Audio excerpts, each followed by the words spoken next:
Hello, everyone. I'm Gus from Askewed Reviews, and today I'm reviewing a film that I received a screener for. Now, first off, I do want to apologize to the folks that sent me this screener because it did take a bit before I was finally able to watch this and do a review for you. So hopefully you can accept my apology. I will absolutely check out anything you have in the future and definitely do those reviews much faster. But let's talk about the movie that I am reviewing today, and that is the 2026 film Stalker Jane, directed and written by Roger Glenn Hill. In case you know nothing about this film, let me tell you more about its concept. The story primarily follows a band called Terribly Late. Now, very early on in the story, the lead singer and guitarist of the band, Dimitri, has a girlfriend that meets with a horrifying incident. Now, we jump ahead to 3 months later, where Dimitri is trying to get back out into the dating scene. That's where Dimitri meets Jane. Now, Jane comes off a bit strong at first, but also seems to be very interested in him and his musical ability. The relationship that starts between these two goes really hard and really fast. Dmitri quickly sees that Jane is very controlling, not just when it comes to his life, but when it comes to his band. Jane quickly goes from groupie to basically the manager, and almost no one is willing to stop her, mainly due to the fact that her decisions and her ideas are actually helping the band's success. Unfortunately, this level of success does seem to come with a price, as Jane appears to have no level she won't sink to, no matter how bloody or violent. If Yoko Ono and Dexter Morgan had a baby, you would get Stalker Jane. So I will say at the very beginning of this film, I was a little worried as to what my opinion would be about it by the end. However, though, I did end up enjoying this a lot more than I thought I was going to. So, first of all, I'm going to mention some of the things I really enjoyed about this movie. The first thing would be the cinematography.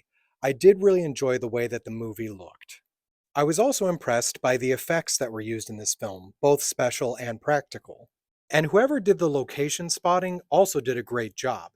Almost every scene in this movie not only looked like it was the right place, but felt like it was the right location as well. Next, I want to talk about the performances. I was actually a bit 50-50 on this. Now, I don't think that there were any bad performances, but obviously this is an independent film, so it's not like they got the A-list actors. I just feel that some of the performances could have been a little bit better. I do want to give a quick spotlight to the actress Halo Kitch, who played Jane. I was very worried at first that she was going to do a really bad performance. It seemed like that right at the beginning, but trust me, give it some time and honestly she does a really great job. It takes a little bit to get used to the character because it feels so in your face of how obvious she is at being a bad influence or being an issue, but she in her performance does a really great job at showcasing who this character is. The character and story concept of Jane being this professional stalker almost and having a skill level which was very impressive at times was really fascinating to watch. There were, however, moments where what she was doing seemed almost ridiculous that she wasn't getting caught, but it didn't bother me too much. I also had a good chuckle at a moment where a character is trying to figure out how to use a Polaroid camera. As for some of the things I wasn't as big of a fan of, I think the story had a little bit of weakness to it. There were some weird scenes or performances, like in one, I couldn't tell if Jane was supposed to be drunk or if the character is just supposed to be awkward during that, and that kind of confused me.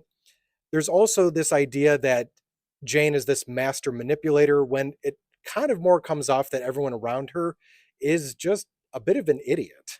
The last thing I'll mention is there was something that didn't end up happening that I was a little bit saddened by, as I felt like they started to touch on the potential that there was something supernatural going on here, and that never came into fruition. So, all in all, this is a movie that I do actually think is worth checking out. And not just because I feel bad for posting this review late, but because I actually think it was an entertaining film. So, at least for me on my scale, I'm going to give this film 3 out of 5 groupies.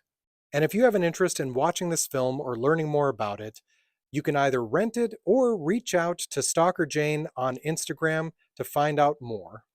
And for your movie-related question for today, was there ever a band that you followed so hard it bordered on stalking? Once more, I do want to thank the creators of this film for allowing me an opportunity to watch this, even though I do apologize once more for how long it took, but thank you.